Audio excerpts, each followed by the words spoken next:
Raising the Betts is brought to you by the Star Quest Production Network and is made possible by our many generous patrons. If you'd like to support the podcast, please visit sqpn.com/give.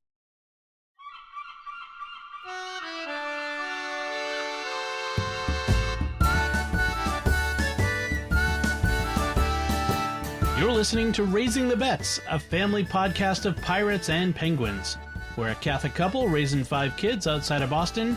Join us as we share the joys and challenges of marriage, homeschool, and our adventures near and far as we make sense of the world and experience the best parts of our culture. I'm Don Bettinelli. And I'm Melanie Bettinelli. So I wanted to start by talking about... Actually, I'm trying to turn the fan so that it's not blowing directly on the microphone, making it harder to edit later. Okay. So, behind the scenes. I wanted to start with actually something else behind the scenes. So as probably most of our audience knows, I do another podcast with Jimmy Akin. I do several with Jimmy Akin, but I do one called Jimmy Akin's Mysterious World, which is very popular and a lot of fun to make, and I really enjoy doing it. But we have an upcoming episode on something called the Cottingley Fairies. Have you ever heard of that? Oh, totally. I read a book, an article. I read a lot about it at one point. And Arthur Conan Doyle is deeply involved in it and everything. Yes. Yeah. So, and it goes back over about 100 years, actually just about 100 years, about these 2 young girls who claimed to have photographed fairies in the woods. It's in the Victorian era. It was sort of Edwardian, really. It's early 1900s. I think we're splitting hairs on Victorian versus Edwardian, but okay. In any case, so one of the things we do is with the show is I often will read passages of quotes, like, so that it's not just Jimmy talking the whole way. It gives him a break, and it lets me kind of jump in, and I'll read certain things. But we had some quotes from one of the girls, and Jimmy thought it would be fun if one of our girls read it, did the narration of the girl's own testimony. And so I asked Isabella, and she was game. So for the first time, we got Isabella on one of our podcasts. So that was fun. I think she had fun doing it. We keep talking about having her read some of their pirate and penguin stories on our podcast. On our podcast, but we have never got around to actually recording it. That's because we record this at 9:30 on a Sunday night. And they're in their bedroom, but we do need to. Yeah, one of these days we're gonna record that like Sunday afternoon or something like that.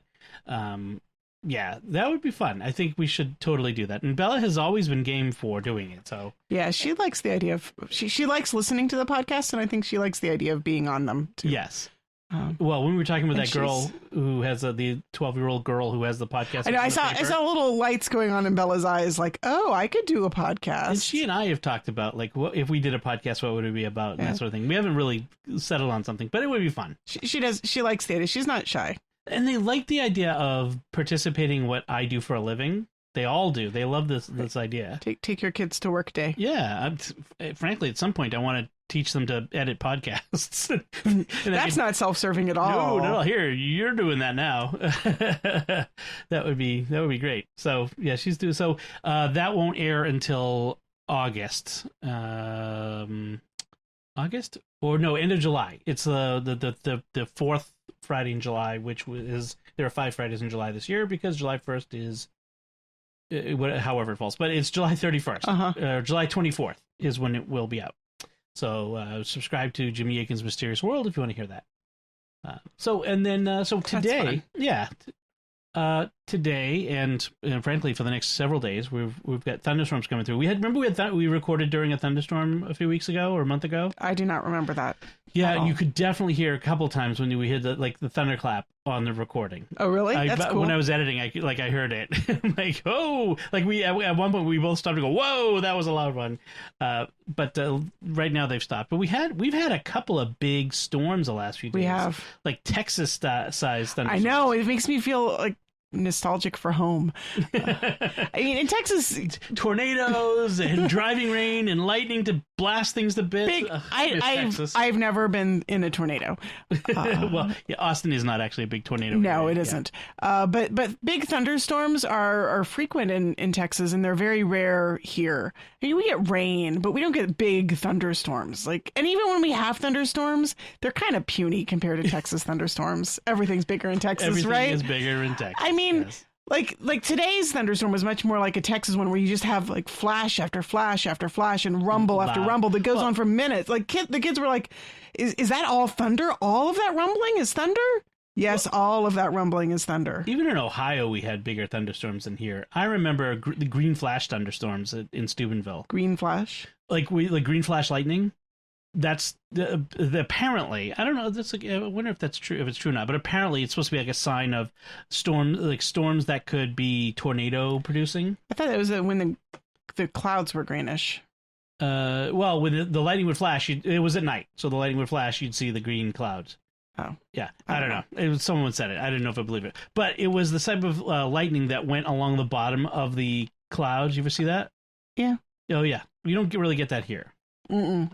This is all. It doesn't. I don't think it gets. You don't get enough mix of hot and cold. Right. This is all inside the cloud or air or cloud to ground. It's you don't get the crackling lightning along the bottom of the cloud. We have boring thunderstorms, but we do have boring thunderstorms. Yes, but we have blizzards. So, but you know, I have to say that the blizzards actually, all of the blizzards I've ever been through in New England, kind of feel lame. What? Because may I remind you of 2015? Okay, I even 2015 because I grew up reading Laura Ingalls Wilder, and The Long Winter has those like that amazing blizzard where Laura's like walking home from school and they get lost in the blizzard. They almost get lost on the prairie, and you can't see they can't see the corner of the house that's like 10 feet away. I will interrupt you, and now I will say next winter you get to snowplow the driveway during storms because that is exactly why you don't. I'm out in it, experiencing that. That is when snowplow in the driveway during the storms. That's what you're experiencing. Well, we do not get Nebraska style. Dakota, the Great Plains, Dakotas, right? Yeah, and so I mean, that's kind of what I thought. Like in my head, that's what a blizzard is. And so when I moved here, I'm like, well, when do we get to the point where you can't see like 10 feet in front of your face? You do. You're inside the house. Like you're never outside during the storm. No, but I can see across the street. Like you never get to the point where you can't see. We have. We've gotten to the point where you couldn't see across the street for the blowing snow and we have. You don't remember it. But we also have hurricanes. So there. I mean, other places have worse hurricanes, but that's the thing about New England. We get it all. Uh-huh. We even have tornadoes. None of it is as big as all the other places. It's not very big. But we get all of it. The only thing we don't get is earthquakes. Well, baby earthquakes. We get baby earthquakes, but they don't count. You know, because but the hurricanes do. Oh yeah, we've had bad hurricanes. Oh yeah, well, Sandy, by the way, that was not really a hurricane. It was a superstorm. Superstorm, the infamous perfect storm. Of what year was that? 90s? I have no idea. 96, whatever. You know, the one they made the movie out of. Yeah. And what also like Hurricane Gloria, Hurricane Hugo, like all these hurricanes that came out the East Coast and wiped everything out. There were a few of those that we got hit pretty bad. So, we get bad hurricanes. You just haven't seen a bad hurricane aside from Sandy. I think you were here for Sandy, but yeah. I don't remember Sandy. Anyway, that's what. Now we're way off of the thunderstorms, but we're supposed to have thunderstorms through the rest of the night, and tomorrow, and Tuesday, and Wednesday. So we're gonna be sick of thunderstorms but at least I don't have to water the garden. This is true. But before we got the storms today, you went with the kids on a Cub Scout scavenger hunt. I did. What was that? Somehow I got roped into that. Somehow you ended up with that one. Yeah, I'm not sure how that happened. My master plan. Somebody was busy eating breakfast or lunch or some meal. Brunch. Yeah. They should invent a thing that's kind of half breakfast, half lunch and call it brunch. They should. Anyway, or dinner. So yeah, the Cub Scouts had a scavenger hunt, a big long list. I don't even know where the list is, but yeah. Things like a license plate whose numbers add up to 12 and a fire hydrant and an American flag and a statue and a cross and a picture of your reflection, but not in a mirror. And an out-of-state license plate. That was fun to get, let me tell you. Because people are like driving. I mean, we're in the middle of a pandemic. Thanks, Dan. People. Well, so the list of things to find came up by all of the den leaders and all that stuff together. And the way it worked is because you can't like take the license plate, not like when I was in high school and we did these things. I don't want to know. Oh man, we had some really bad scavenger hunts when I was in high school. But including like a girl nobody knew that you have to convince her to come back with you to the collection point. We did that once. She came with us. Different time. So yeah, very. But this one they had to take a picture of themselves with the thing being collected. Yes. And you had to maintain safe social distancing, wear masks and all that sort of stuff when necessary and all that sort of. It wasn't really necessary. Yeah. And then and then afterward we would send the pictures into the Cubmaster Dan, and then later on we had a Zoom pack meeting and we all looked at the pictures and had fun. Was it fun? Sure. I did not participate in the Zoom meeting because I had already done 2 hours of scavenger hunt. Zoom meetings with 40, like 8 to 10, 11-year-olds or 20, 8 to 10, 11-year-olds. I don't know how teachers did it all spring. No wonder why kids did. Anyway. So yeah, we had fun. We had to go to the church, which was the charter organization, because that was one of the requirements. We walked up and down our street and we said hi to a few neighbors. We like I said, we drove through parking lots. We went to the local state park looking for wildlife. We actually took a photograph of a squirrel, which we could probably have done in our neighborhood, but you know. You went to Ames Knoll? We did. Oh wow! I didn't know you guys went all the way. We had to get a picture of a fire truck and a police car, so we went to the police and fire station. Town safety building. Is across the street from the church, which is the charter organization for the Scouts. So we just kind of walked over there and like took a picture of the police car in the parking lot. Yes. Oh, no, we weren't the only people, because after we left, like I saw another Scout heading that way.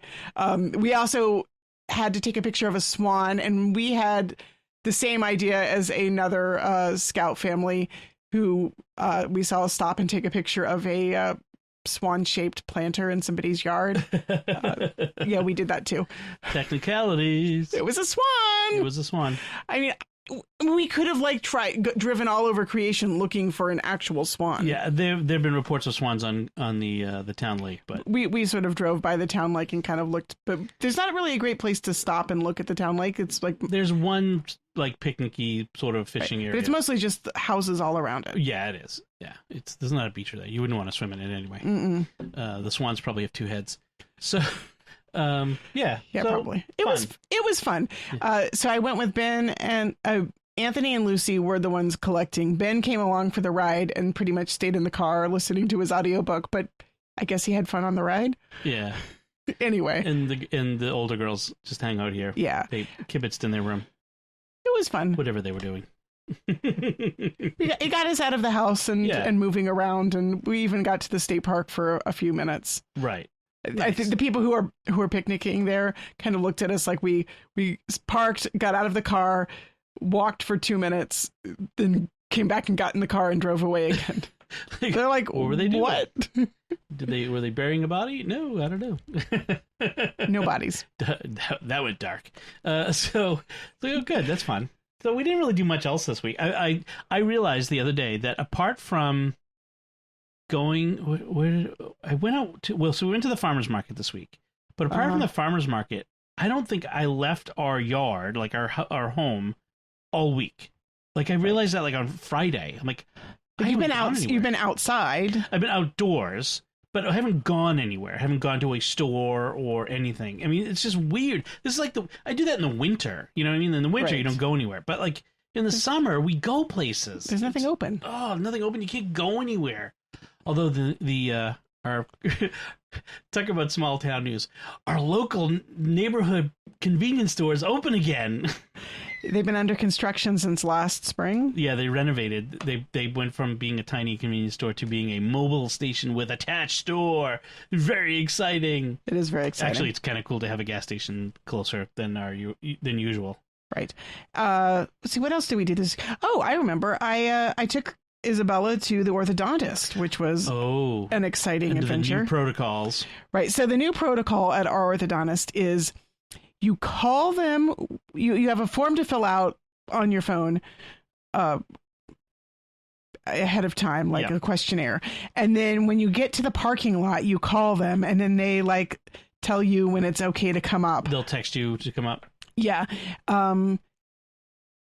And then I waited in the car. Like I walked Isabella in because she wasn't sure actually which floor the orthodontist was on, and she was afraid of It's been getting a while. lost. She can never remember. So I did walk into the building with her, but then I went and sat in the car while she got her stuff done. Adjustment. Yeah. Which, again, I think we mentioned before, she's supposed to have her braces off already. They were supposed to come off in May. Yes. So now she is scheduled to have her braces off finally in August. Good. Poor thing. Yeah, so it's been a long haul, much longer than it was supposed to be.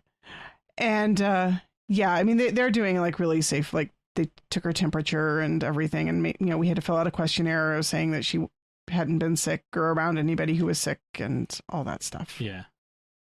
So our big conundrum coming up is, of course, as we record this, 4th of July is coming up, and one of the things we've always done, like since before we were married, I think we were doing this, was going to my brother's house for 4th of July. Actually, I don't think it was before we were married.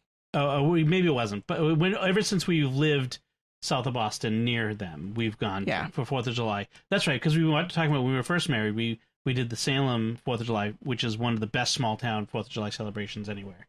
It is. It was until we couldn't do it anymore. But we and my brother he's the one with the pool, and he has always has like 100 people, 150 people at his 4th of July party. And I don't know what his plans are this year. They haven't actually said what they're planning on doing. I'm not sure or even if they're going to do anything. Right. Or if it's just they're planning on just having family over, or a few of the people they usually invite, or what. But we've been thinking, like, what do we do? Like, if we're invited, should we go? And I think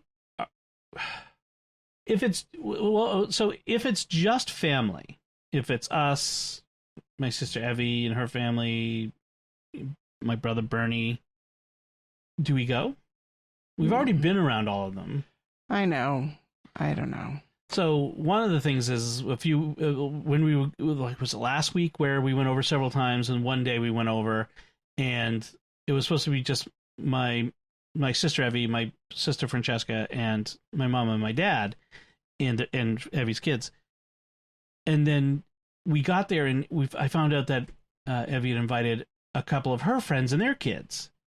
And when I questioned it, because Massachusetts, wherever you are, that's fine. But Massachusetts was a high infection state. Like, it was bad. I mean, it's gotten much better, but it was, and my parents are elderly, and I don't want to take a risk with them.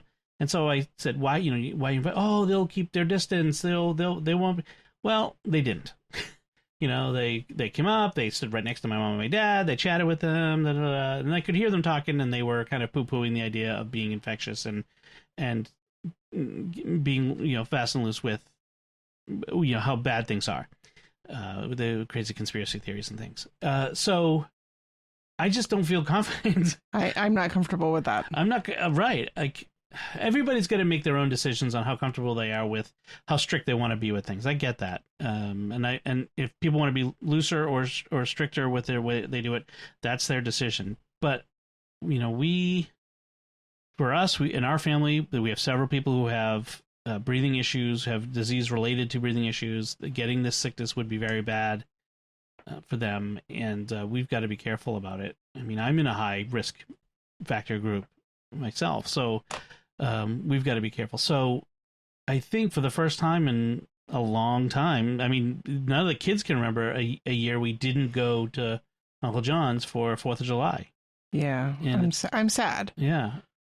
So we get to listen to our neighbor's bootleg fireworks, or the illegal fireworks. Although I think the neighbor who used to do the excessive fireworks is no longer on the there. Backside. Yeah. They're long gone. They're long gone. That was the guy I had to yell at one year when the kids were little, and he was hey, the week of 4th of July, go for it. That's something you got to, like, as a, you just deal with. The fireworks are illegal in Massachusetts, but people do it anyway. But when it's May 30th August 1st. I think we're beyond the season of 4th of July fireworks. Right. And when I have a 2-year-old and she's crying, she's terrified and unable to go to sleep because your idiot neighbor is shooting off fireworks behind your house, I went over and yelled at him. It was that guy. But he's been gone for a while. And or if he's not gone, they haven't done it since. But there are some neighbors down the street, and actually we talked about this last year, who do a display. You know, they shoot off fireworks, and they actually look kind of cool.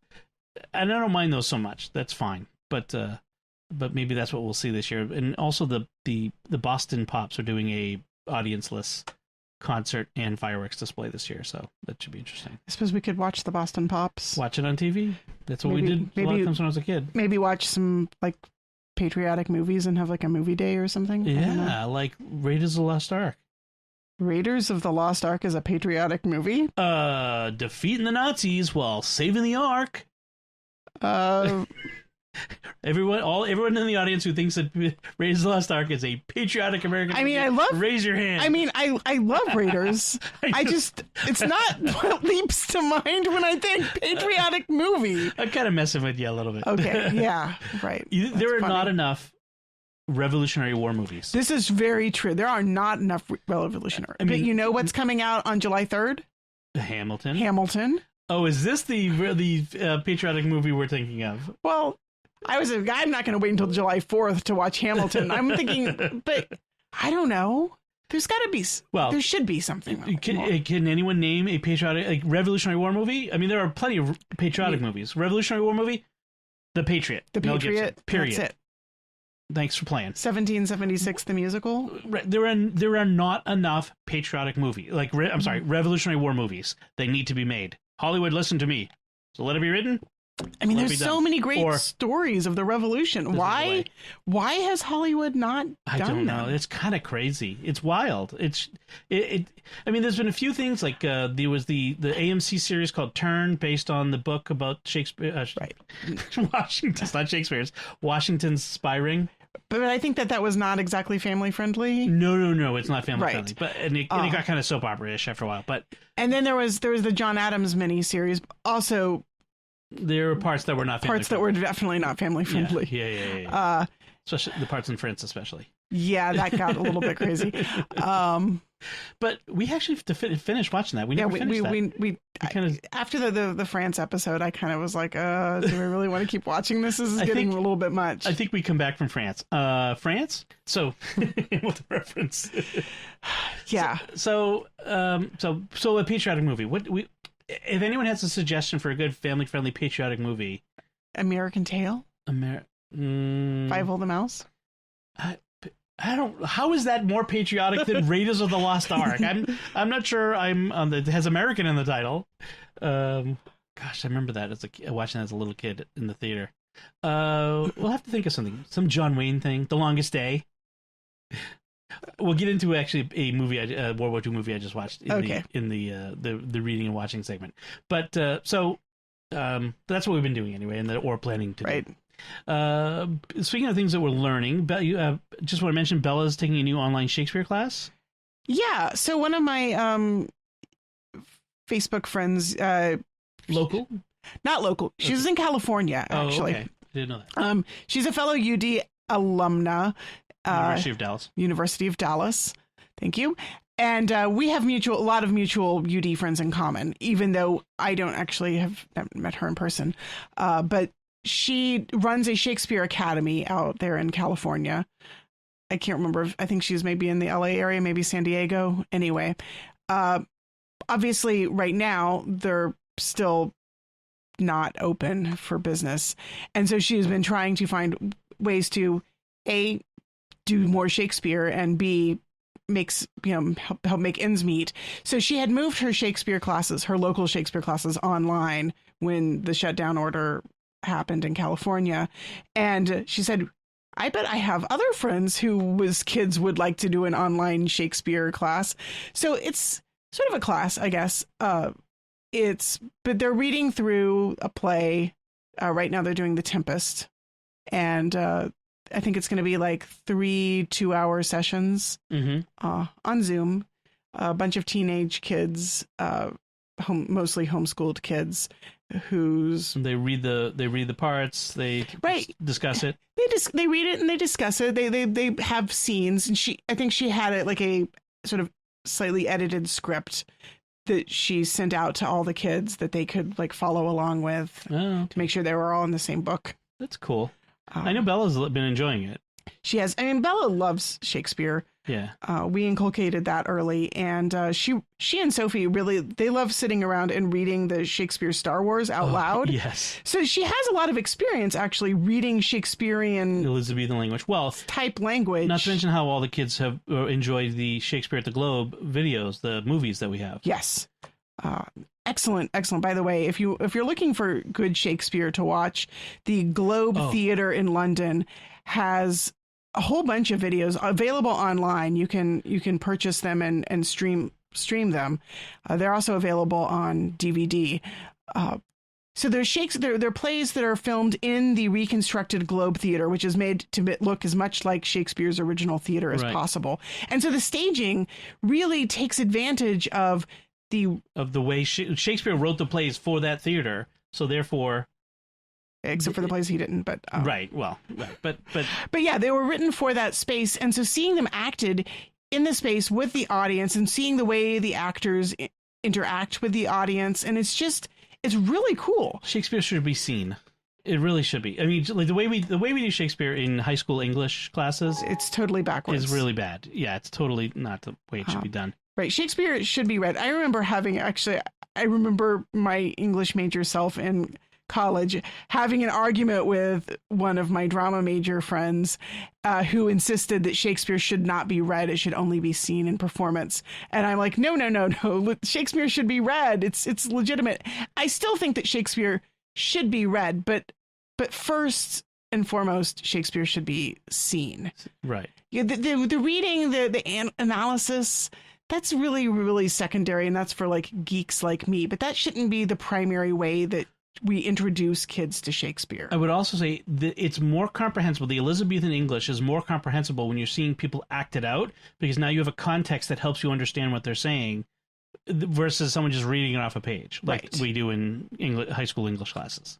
Right. I mean, the high school English classes sort of like you first struggle through reading the play, and then maybe if you're lucky, you get the bonus performance at the end to cap off the fact that we've studied this play, and that's kind of backwards. Like, right, watch it first, then read it. Right.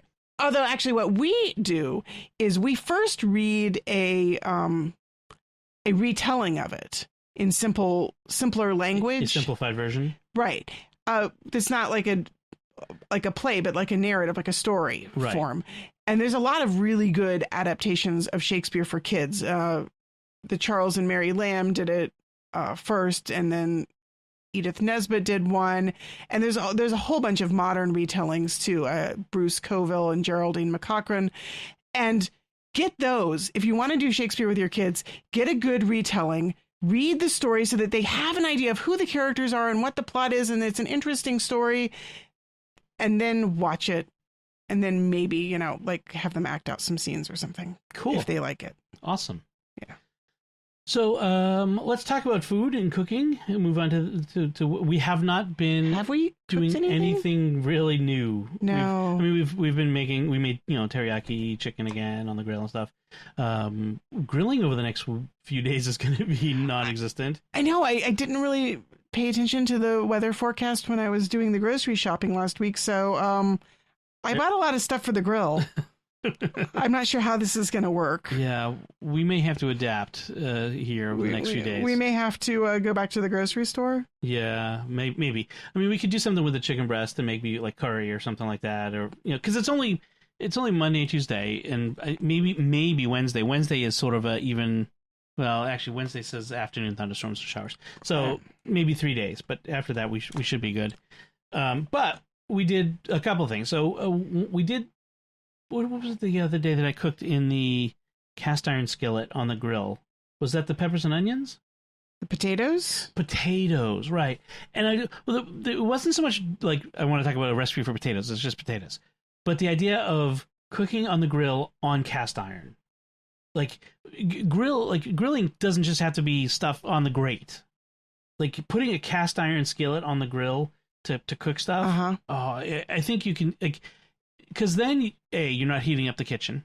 Yes, I'm a big fan of not heating up the kitchen. And B, you get the smoke of the grill and that in that aspect of it, and that direct heat. And the cast iron is great because you can put that right in the fire; it doesn't hurt it, and it retains the heat. So when I bought, in fact, if anything, that cast iron pan was kind of in a bad shape. It was starting to rust out because it hadn't been used and it got some water in it. Right. And cooking over the grill with lots of oil actually seemed to have helped to reseason the pan. That's the thing. Cast iron, the way you maintain cast iron is use it. Right. Cook with it. Cook with it. That's how you maintain cast iron. So one of the things recently, so I had to get a new grill grate for this season. Our old one had gotten really gross. And so I got a new one. And the new Weber grill grates are the Weber grill system, which is, it has an insert, like a central pot that you can pull out of the grill, and it's this big hole, and you can put things in it. So one of the things I want to do is I want to use it to do stir fry with the wok. Just drop the wok in. I'm all in favor of that. They sell a cast iron wok, but I think we just use our regular wok. Yeah, on the grill. Because frankly, I think a regular wok, because it's thin, is actually better. You want all that heat coming through. Right. Well, in fact, when we toured the Chinese house, in the museum, the PBD Essex Museum. PBD Essex Museum. Yeah. The kitchen, it was an outdoor kitchen, and it had basically this stone hearth that had 2 holes in it. And basically they were like built-in woks. Right. Like the holes to drop a wok in. Right. Which is how Chinese restaurants work. They actually have these big fires that you drop a wok right on top of. Yeah, so that's how it should work. Right. But you can also drop in a cast iron griddle, which I have with it now. So you can just put a cast iron griddle right in the middle, and even a baking stone, like a pizza stone or a bread stone. So we could cook bread over it gets really hot, hotter than our oven can get, even, I think. So we could cook bread in the grill. How does that work?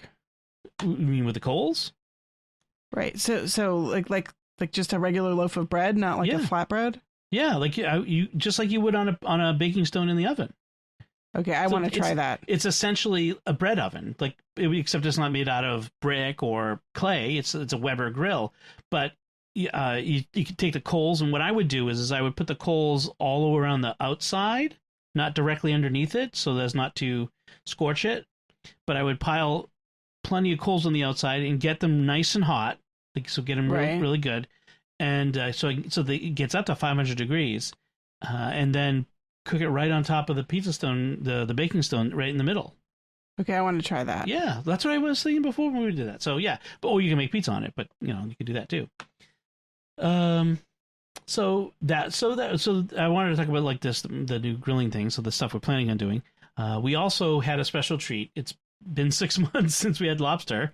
Living in New England, and there's a requirement that you have to eat your fill of lobster every 6 months. Did you know that? I did not know that when I became a. Did I become a New Englander? I don't know. You became a legal resident of New England. I suppose I'm a legal resident of New England. You've only been here 20 years. I think you've still got a few years left. Yeah, I'm not sure if I'm really a New Englander yet. Have you renounced your Texas citizenship? My kids are all New Englanders, though. Yes, they are. No, because all the restaurants have been closed and people aren't going on vacation, there's a glut of lobster and other shellfish in the system. In the that sounds really bad. In the restaurant, in the harvesting flow, and so prices are dropping, and so it's a good time to buy shellfish, and lobster and other things like that. So, and it's going to go even cheaper. I think they were saying. So we're doing our part in helping the lobstermen, lobster industry, yes, which we picked up from the regular vendor at the farmers market. Our farmers market has a lobster vendor. We do. Our lobster vendor, our farmers market has 2 seafood vendors. Yes. There's Jordan Brothers. They don't do lobsters. They don't do lobsters, but they do shellfish. You can get mussels and clams and scallops and they do fish. They do regular fish too. And then C&C, which we got it from, they do lobsters and other shellfish, but they also do regular fish too as well. And these are you're buying from the people who Yeah, who catch the lobsters. catch them or just got them off the docks off a boat yesterday. Right. Yeah, this is fresh fish. Yeah. So yeah. But I talked to the CNC people. Like they catch their own. They catch their own lobsters. Yeah. No, they do. I'm thinking of the other fish that they get. Oh no, but the lobsters, like we're buying from the people who catch the lobsters. Yeah, like the lobsters we ate on Saturday were in the water on Friday. Yeah. Probably. But so we got a whole bunch of them. It's really fun to see. So I have to take them out of the shell for let's see, Anthony and Sophie and Lucy, but Ben and Bella both wanted to do their own, which is good. I'm very proud of them that they're stepping up to do it themselves. I'm hopeful the others will come along. They like to watch and see how I do it, and they tried to do little bits and pieces of it. Yeah, definitely. So it's fun. I like doing it. I wish I could do more with them, not least because I would get to eat more lobster. Totally self-serving. So yeah, that's at least that's our food for the week. Well, hopefully we'll get something new over the next week. I made a cheesecake. You made the another cheesecake. That was good. That was good. It wasn't quite as good as the last time though. No. I mean it was good, but it was thicker and I think maybe it was too hot. The oven was definitely too hot. Right, and I had cooked bread earlier the day, and I think that the oven hadn't cooled off enough.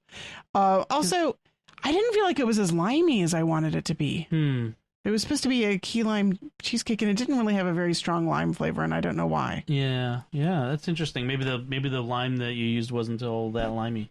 I mean, I added extra zest too. It was like the zest of 2 limes plus some frozen lime zest. So it was like the zest of 3 limes. You would think that would be limey enough. I don't know. But did you do by the dark of the moon with an eye of a newt? Evidently not. Bring me the zest of 3 limes. That sounds like something like that. So that's what we've been eating. And so we've got like a pork roast that you got, maybe some pulled pork this week. Oh yeah, I can do that. That pulled pork in the Instant Pot does not heat up the oven. Yes. Although I do like it when it kind of crisp it in the under the broiler a bit. Yeah, and but that is an indoor one we could do. It's going to be cooler this week, so I mean the highs over the next few days is going to be in the mid-70s, so it's not going to be too bad. But let me think. I'm trying to think. Maybe I'll make a Carolina style barbecue sauce with that, like a mustardy or vinegary. Wait, did you just say Carolina style? Yeah. You don't have to eat it. I just want to try. We've got the leftover homemade barbecue sauce from the ribs too. All right. I just want to try some new thing just to try it. We'll see, and then we'll one of these days we have to cook Scott chicken. The Scott family chicken. You will have to reduce the recipe from serving 48 people at once. Right. So my granddad was from Kentucky, and the family recipe I got from my uncles was my granddad's recipe that who knows, it's like old family recipe. It's like 100 years old. It starts with like a pound of lard and like a gigantic jug of vinegar and an entire box of cayenne pepper. I mean, this thing is it's crazy. So maybe for a 4th of July party or whenever the next family pool party is, we could do a big batch of Scott chicken. Because the problem is it's spicy. So you and I and Sophie and Anthony might, you and I would eat it. Sophie and Anthony would have some of it, and nobody else would have it. Bella and Ben might try it. He'll try it, but he won't eat. He won't eat much. Yeah. No. But for a party, that might be good. When we can do such things again, as become the catchphase of 2020. When we can do those things again, we'll do that. Stupid 2020. Stupid 2020. Yeah. No, all I'm thinking of was Barbara Walters saying, "This is 2020." Anyway, nobody's made that joke before. I'm thinking of a funny meme that would be like an animated GIF of like the bad things in 2020, and then ending with Barbara Walters just saying, "This is 2020." Anyway, so let's move on to the things we've been reading or watching. You've got a couple things you've been reading. You mentioned that a book that you mentioned before that you want to talk about again. Right. Yeah, I'm at that stage I get to occasionally where I'm reading like a dozen different books. Switching between them, reading like a chapter here and a chapter there. Most of them are nonfiction. And so I have a hard time just sticking with one nonfiction book. So I tend to like read a bit and then go on. So one of the nonfiction books that I'm reading is Bright Earth, about the history of chemistry and of art but looking at the chemistry of it, like paints and pigments and colors. It's really fascinating. The second chapter was a little bit dry because it was the heavy on the chemistry and physics chapter. My eyes kind of glazed a little bit there, but now I'm back into reading about the art history, like what did the Greeks and color theory, and it's great. It's like science and art all mixed up together. I love it. I'm also reading, let's see, a book about the Silk Roads, a book about wilding, a book about British naturalists returning a farm to the wild. Post-World War II.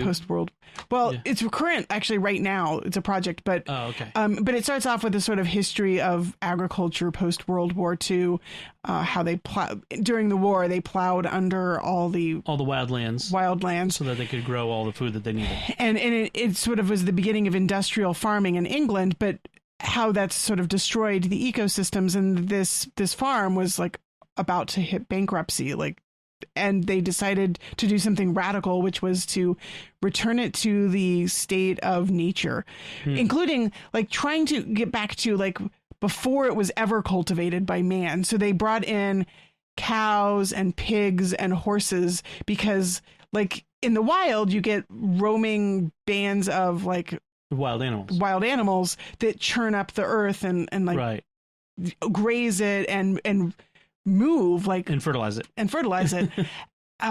so they were trying to say like what could be closest to what was the ancient megafauna in England before agriculture existed. Interesting. It's fascinating. I still I'm a little bit mystified by like how do they make this, like they said the farm was undergoing bankruptcy, how did they make this pay? Right. How is this how is returning the farm to the wild? What is the economic benefit of an economic benefit? Anymore? Yeah. Right. I mean, are they getting a grant somehow or some like? I would think that would have to be part of it. Is somebody, whether it's a government grant or some private conservation group, somebody's got to be subsidizing farms to return to conservation land, to natural. Right. But I haven't got to that part of the book yet, so I'm still I'm mystified. I'm also reading a memoir by Rosemary Sutcliffe called Blue Remembered Hills. She's the one who writes all of the amazing historical fiction. We've mentioned Eagle of the Ninth. Times, we've mentioned before in other of her novels. So this is her memoir of her childhood. Evidently, she had arthritis as a child, like really, really bad. And she spent a lot of her childhood sickly and in bed. And so it's very funny, very witty, and kind of an interesting story. Her dad was in the Navy and she traveled all over. She lived in Malta for a while. And then, so for fiction, I'm going back and forth between two novels, which are both kind of sad and depressing. Okay. White Tears is a novel. It's a contemporary novel about a guy who sort of digs into. It's about music. It's a mystery. Like there's murder and death and ghosts and hauntings. It's very interesting. But I'll probably talk about more about that when I finish it. And then I'm reading a book called A Little Lower Than the Angels. I always get the title wrong, so I had you write it down. Right. By Geraldine McCaughrean, which is a historical novel. It's a juvenile novel, so it's for kids, but it's kind of grim and depressing for kids. Hey, that fits right in with most young juvenile novels today.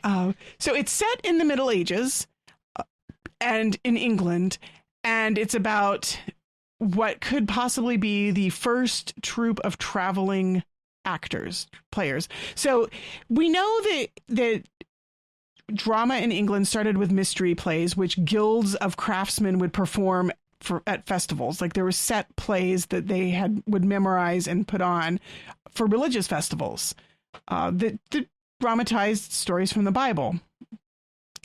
And at some point, some of those players decided to take the show on the road and travel from town to town. And those were the origins of the players, which eventually became, Shakespeare.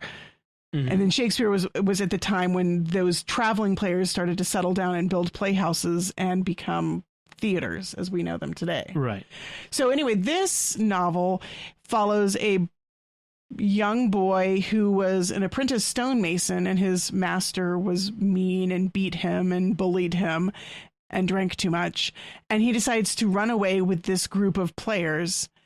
And but the players fall on hard times. They're not very accepted in a lot of places. The guild members who are performing the mystery plays aren't very welcoming, and therefore, and some of the local clergy aren't very welcoming. So they get to a town where the bishop is angry at them, and the guild members are angry, and they burn up their wagons. And the leader of the players decides to become a charlatan, and so he fakes Con man. He's a con man, like a snake oil salesman, basically, except he's selling miracles. So he has a guy pretend to be blind and then pretend to be healed. And as the boy pretend to be... The boy is playing the angel Gabriel in the play. And so they're pretending that the angel in the play is a real angel, and he's really healing people somehow. And so they're going from town to town, cheating people. And at first the boy thinks that these are real miracles. Like he's a little bit naive, or a lot naive, really. And he thinks that they're real miracles, and it's amazing. Like, these miracles are happening, and it's wonderful. And the players who really aren't big fans of this scheme try to talk him out of it. But unfortunately, the guy who's most against the miracle con plays the devil. And so the boy, who is, again, very naive, thinks that he must be bad because he plays the devil. Right. And so he doesn't listen to him. Right. So, oh my goodness, it's just like, it's grim and it's kind of depressing, and I'm really hoping it has a good ending, because this is really hard. Like, the 14-year-old girl just like agreed to get married to the stonemason who showed up again, who's a drunkard, because she wants to somehow save her father. And I'm like, she's 14. No, this is horrible. Somebody stop it. I don't know. Why does it have to be depressing? Why do all children's literature, like, for a certain age, have to be sad? Well, the stuff that's written these days, I mean, we've read some very uplifting novels set in the Middle Ages, like A Door in the Wall or Adam of the Road. Those are great, and not nearly as depressing as this. I don't know.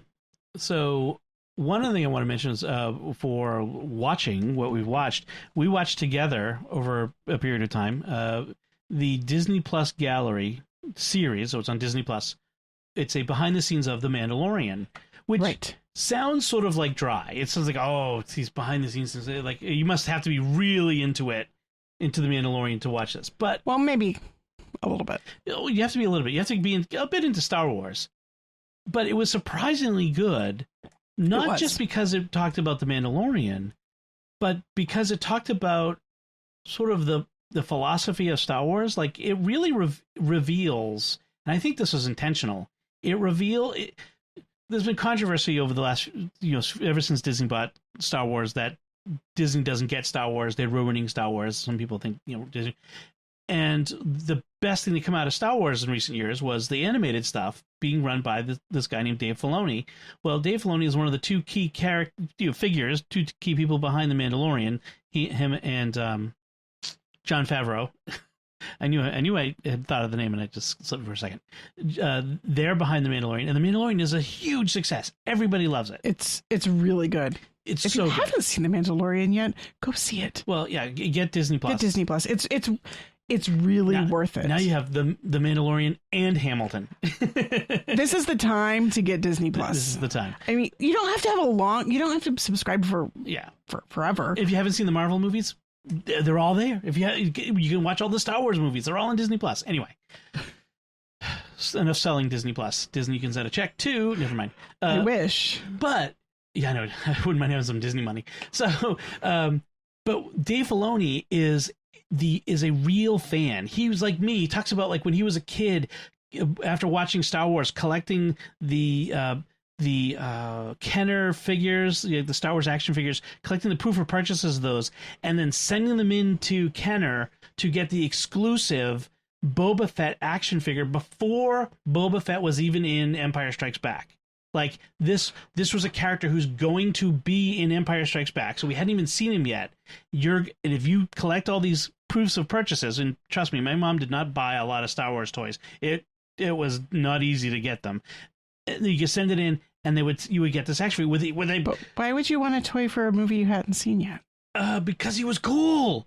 He had a rocket pack, like with a missile that shot out of it. This explains to me what has always been a mystery, which is why are so many people so in love with Boba Fett when he's like a totally forgettable character who I don't even remember from the movie? Because a great marketing scheme. Great. Well, so he was in we first saw Boba Fett in the infamous Christmas holiday special, which I had never even heard of until recently. Oh, it's on YouTube.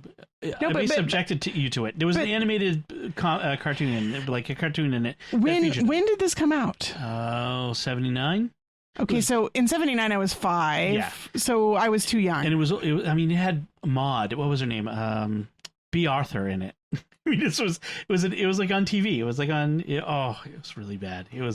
It's just so bad. Well, Star Wars and Christmas just really shouldn't go together. It was Wookiee Life Day. What? No. Yes. No. And it was all about Chewbacca going home for Life Day and bringing his friends with him. For Life Day, but it wasn't actually Christmas. It was holiday. It was the Star Wars holiday special. Because of course there's no Christmas in Star Wars. Of course not. There's no Jesus in Star Wars. Because it predates Jesus. It's a long, long time ago in a galaxy far, far away. So anyway, I always forget the long, long time ago because, well, it feels futuristic. Well, that's the whole point. Okay.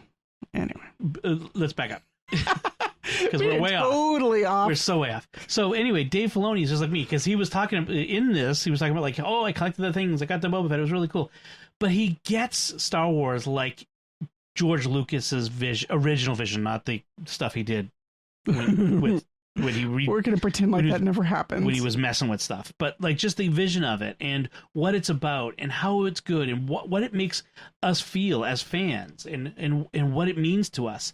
And you get the sense watching this 8 episodes behind the scenes thing. I did not watch all. You didn't watch all of them, but you watched the several that were really the key ones. I only watched one. I thought you might watch the one with where they showed how they did the technology, how they filmed it. No, you told me about it. Oh, okay, maybe yeah. Anyway, so there's one episode which you didn't see, where the last 10 minutes is basically, or the Filoni kind of elucidating from A New Hope through all of the movies, including the prequels that weren't very good. But he's a fan. Through the current movies and into The Mandalorian, how it all, the philosophy that all draws it together, a philosophy of hope and of belief in yourself and in faith and in family. I mean, I was like ready to stand up and cheer at the end of it. It was one of the best summarizations of what makes Star Wars great that I'd ever heard. And the fact that this guy is in charge of making a lot of it right now, it gives me hope. It's a new hope. So, and then the last episode of the season was showing how they incorporated, basically was how they did fan service and Easter eggs throughout The Mandalorian. All these great things that they grabbed from all of Star Wars history and just kind of brought it into this series to make it feel like Star Wars. And I have to say, okay, I am not the Star Wars uber geek fan that you are. Of course. But who is? But no one, right? Anthony. Possibly. I like Star Wars. I haven't actually seen the original movies in ages. But I enjoyed watching it because in the same way that I really enjoy watching anybody talk about something that they're passionate about, which is when you get somebody who is passionate about a subject, their passion is infectious, and a truly passionate person can make anything interesting. Right. Like a truly passionate person can make microbes and viruses interesting because they're passionate about it, and that's infectious. Yep. And so I felt like this had that of watching somebody who's really interested in something, a whole group of people who are really interested in something, talk about it, and it's something that I like, and it was enjoyable. Yeah. It was really good. I recommend it. I recommend the whole thing, but there were several of those episodes. One of the best parts of that last episode was how they needed more stormtroopers. That was the best for part. One of the episodes, and they only had about 30 extras, and so they went to the 501st Legion, which is a fan group of people who dress up in in stormtrooper outfits. They make their own stormtrooper outfits, and they dress up at charity events. Their outfits look like they're right from the movie. These are high quality. Right. Well, you're not allowed to wear. You're given help when you join the group, and you're not allowed to wear it in any of their events until it's been approved. I mean, they're very strict. They're often used by Disney before that Lucasfilm to be present at charity events or movie premieres or other things like that, or corporate events where they need stormtroopers or that sort of stuff.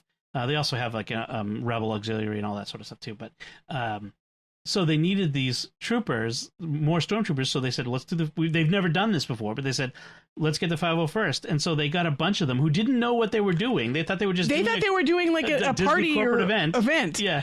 And they show up on a bus that drives onto the set, and they're like, and there's Jon Favreau and Dave Filoni, and everybody, if you're a Star Wars fan, you know who Dave Filoni is.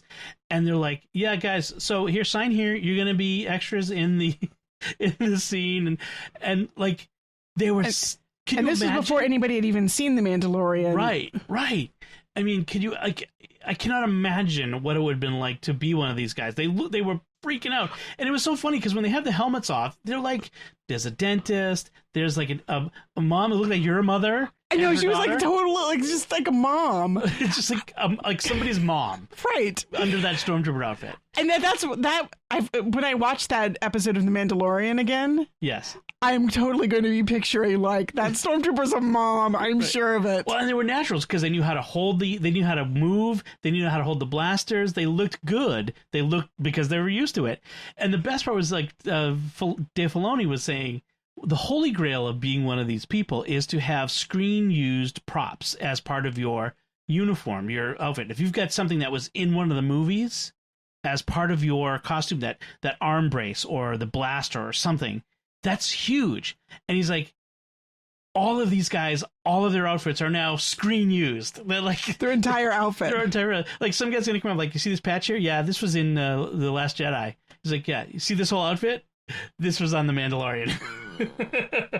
I mean, I just thought that was hysterical. I loved the interviews with the 501st guys and how thrilled they were to be a part of The Mandalorian. It was really fun. That was really good. So I recommend that. Speaking of Star Wars, I finished a book called The Military Science of Star Wars. It's written by this guy who's a former Army artillery officer, and he's looking at Star Wars from the war's perspective. And I was kind of interested in seeing, like, what would a military guy say about the military aspects. Now, obviously, and he recognized the movies are written not to be good strategy and tactics and to be, necessarily believable strategy and tactics. They were written to be good dramatic narratives. I mean, they're a story to be told first and foremost. So, of course, they take liberties with strategy and tactics and stuff. But he says, for what's there, let's look at it. The book was okay. It was uneven. For one thing, there were a lot of basic factual errors. He kept referring to Empire Strikes Back as the movie with the second Death Star, which it's Return of the Jedi. Duh. and he was kept confusing Attack of the Clones and Phantom Menace, like mixing those up, the two prequels, as the Battle of Naboo, and it was just it undermined the book. But then there was also just, I don't know, there was a lot of stuff where I felt like it was, what was like, I'm trying to think of a specific example, but there were a couple of times where I'm like, one thing he looked at was Han Solo as a military guy. How does he stand up to that? Okay, that's pretty good. I mean, that was interesting. But Jar Jar Binks as a general at the Battle of Naboo, I'm like, obviously he wasn't like the rank was bomb bad general. No, bomb bad was an adjective. He is the big bad general, big tough general was the idea. It just, I don't know, it just felt like he was trying to shoehorn things together too much in areas. So some areas were really good. Other areas I felt like it was only all right. So that was one I read. And then I just watched a movie last night. Speaking of war movies and patriotic movies, I watched A Bridge Too Far. 1977 movie about World War II, Operation Market Garden, which was the operation where it was the largest paratroop operation campaign to history to that date. I don't know, probably still isn't, but to that day, I'm going to guess the Gulf War was actually the most recent, biggest. And anyway,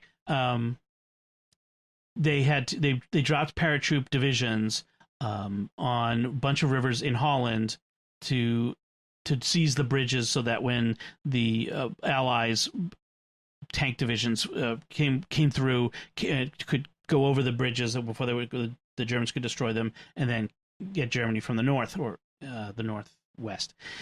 Which it didn't work. It failed. Parts of it worked, but of course there was a bridge too far, which is hence the title. But it was a great movie. The cast is amazing. Sean Connery, Anthony Hopkins, Gene Hackman, trying to think, Ryan O'Neal, Robert Redford. Gosh, remember the guy from Raiders of the Lost Ark who was Indy's boss from the museum? Yes. Oh, what was his name? Oh, I do not know. Yeah, it's on the tip of my tongue. But he was in it. He had a small part. James Caan was in it. Elliot Gould. Really great movie. It's 3 hours long. I'd never seen the whole uncut movie before. The only thing I'd ever seen was on TV years ago when I was a kid, edited out, edited for time and for content. There was some, for 1977, it was kind of violent, but by today's standards, it was relatively tame. But such a great movie. I mean, so good. It's right up there with The Longest Day, which is another great movie. But it was interesting to see this movie from 1977, so 33 years after the events or so, the actual events, and then to think about we're now 40-something years from that. Just how, for a lot of these guys, that was within their lifetime. Right, what was 30 years ago for us? Gulf War I. Desert Storm. No. That was more recent than 30. 1990. It's 2020. That's 30 years ago. No. Oh my gosh. I feel old. I was in high school. Right. So from that date to this battle in World War II is like from us to the Gulf War, the first Gulf War. That's so weird. Right. And so you can imagine for many of these guys, I think some of them were old enough even to have served, perhaps. I'm not sure. But right. A very good movie. It's highly recommended. There's so many good parts to it. So that's what I watched. Good. So we're going a little bit long, so I want to talk a little bit about this week's mass readings. We are splitting mass still because we have a couple of kids who are still not quite ready to sit through mass with masks on for an hour in the heat, and so I let you go again this week with the kids, and I stayed home. We tried to watch the live stream, so our mass live streams it, and we tried to watch the live stream, and it cut out right before the gospel. That's what it was. Right before he started reading the gospel, the broadcast stopped. I don't know if it ever picked up again.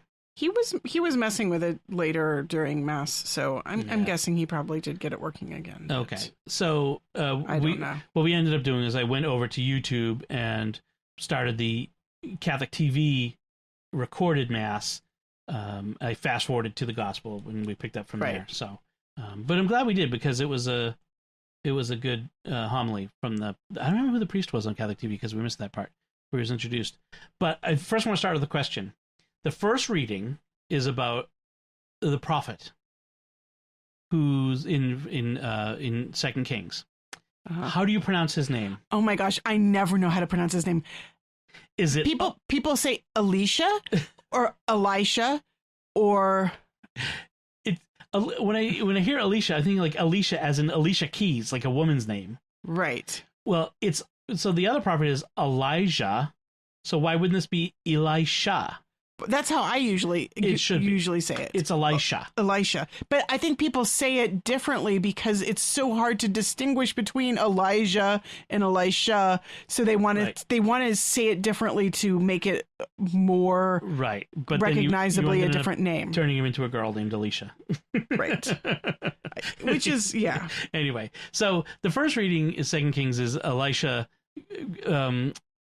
who a woman of influence, so probably also a woman of wealth, who has him dine with her when they, in her husband when he visits, and because he visits them so often, they basically set up an in-law apartment for him. That's what it sounds like, right? He has his own little room at their house. On the roof, right? A room on the roof, which is actually that's actually a prime location. Yeah, it's nice and cool, right? Cool at night, yes. Cool at night. Yeah. With a bed and a table, a chair, and a lamp. That's a lot of furniture. That's actually a sort of a wealthy person's furniture, not a poor person's furniture. Right. I noted that's for that time and place. That's a nice setup. And so he blesses them with this. He's like, what can something be done for her? And so he asks, what does she need? And well, she has no son. Her husband is getting old. When he dies, she's going to need someone to take care of her. So they get her a son. And a year from now, you will be. I like the way they do it. This time next year, you will be fondling a baby son. Not just you'll have a baby son. I love that verb, fondling. It's so intimate and like you're playing with a warm, squishy baby. I knew you would like that. Yeah. Not even just nursing, not even just caring for, but loving. It's that loving. That loving. Playful. You will have a loving relationship with a son. Right. And I kind of liked the servant who pops up. Like Elisha just sort of says, "What can we do?" And his servant answers, "Yes, we can do something." yes. And the servant seems to like he's the wise servant who knows more than his master. Well, a wise servant always is ready with an answer for his master. I really liked that. And although our lector could not, he was having a hard time with names. Yes, he's the one who called her Elisha. But he also mispronounced the servant's name in a horrible. Gehazi? Yeah, he Gazati or something. Yeah, and he added a consonant. He was having some troubles today. Oh gosh. He also said something not fondling with the baby. I don't know what the word was, but it was. I noticed at the time I don't. Yeah, he just kind of swallowed the word, I think. Yeah, he didn't seem like he had prepared the readings very well. Well, I think there's a lot of lectures don't read the readings ahead of time. Frankly, you always got to read it out loud ahead of time. You just got to. Yeah, you should do. And then the gospel is when Jesus says to the apostles from Matthew 10, whoever loves his father or mother more than me is not worthy of me. Whoever loves their son or daughter more than me is not worthy of me. Whoever doesn't take up his cross and follow after me is not worthy of me. Whoever finds his life will lose it. Whoever loses his life for my sake will find it. And then, kind of talks about whoever receives you receives me. Whoever receives me receives the one who sent me. And so he talks about basically the things you have to where you have to put Jesus in the ranking of things, and then how others, what gifts people will receive, what benefits people will receive if they receive you like they receive Jesus. And our homily focused on the idea of receiving the stranger in the same way that the rich woman in the first reading receives the prophet. How do we receive strangers? And he talked about how difficult it can be to receive a stranger into your home, to be hospitable. Right. Especially right now, you can't be. He talked about the fear that we have of strangers and how we have to overcome that fear in order to fulfill this commandment of receiving the stranger. It was kind of it was very moving. And you mentioned he said it was Elisha's story echoes the hospitality of Abraham and Sarah, who, when they received the three angels, they were also rewarded for their hospitality with a son. Yes, which I really like that idea of when you receive God, you also receive blessings from Him. When you're open to the hospitality to the stranger, it also opens you in a way to the hospitality of really receiving any baby is receiving the stranger into your home, because that's a pro-life message. I think it was Chesterton who talked about love begins in the family when these babies show up completely helpless, needy, crying, fussing strangers who need to be welcomed and loved and fed and clothed and everything. Yeah. And that's where we learn how to love strangers. Is first of all, we learn how to love family, and then that love pushes us beyond to welcoming other people into our families. You know, it's interesting how the woman of Shunem, that's where she was, the town she was in, this woman is kind of like Mary, too. She welcomes the Holy Spirit, she welcomes the Lord, and then is rewarded with a son. She's right. given a son. Mary is like, yeah, this woman is a type to Mary's antitype, like Sarah is a type of Mary as well. And Hannah. And Hannah, right. So prefigures Mary and Jesus again. Right. Oh, once again. Once again, Mary says yes, and she's rewarded with a son. Yep. She welcomes angels, and then look where that goes. Look where that gets her. So in the homily I heard on Catholic TV, the priest talked about the fine print of the kingdom of God, like the fine print. There's no we're used to having fine print in the offers we get. You know, it's a free checking account, but you have to keep a balance of $3,500. You got to have the mortgage through the bank. You know, all these. There's always like everything comes with hidden costs, hidden clauses, and you got to be very careful to. Well, there's no fine print here. Jesus lays out the costs right up front.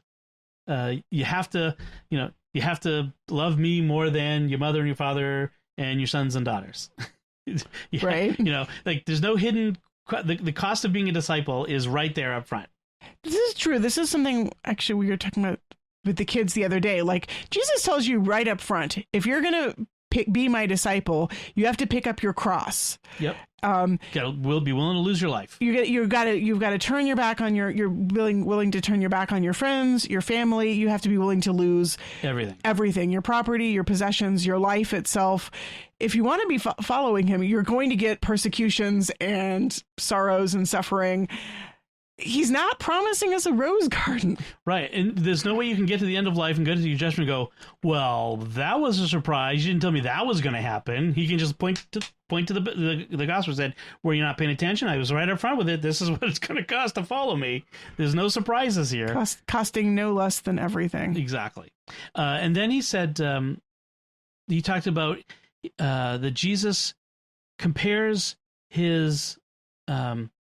our relationship to him to the two highest relationships outside of that relationship with him. The two, is our relationship to our parents and our children, so family, family relationships, and the relationship to ourselves. Give up your own life. So we have to be willing to sacrifice even the highest of relationships, the one that the preservation of our own life. That's the primary drive is survival. As well as family, the reproduction or the survival of ourselves and our legacy and passing on.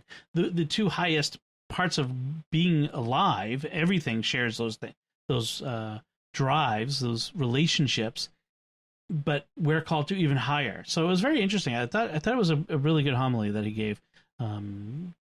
If you're interested, you can see that on Catholic TV for the 13th Sunday of Ordinary Time on their YouTube channel. But it was good. I thought he did a really good job with that. So I think we should wrap things up there. We've been blabbing a lot. Yeah. But so I do want to, as we do, I want to make sure we plenty of time to thank our patrons who make it possible for us to create Raising the Betts, including Jeffrey J., Ben B., Christopher M., Dean S., and Brent W. Their generous donations at sqpn.com/give make it possible for us to continue Raising the Betts and all the shows at StarQuest. You can join them by visiting sqpn.com/give.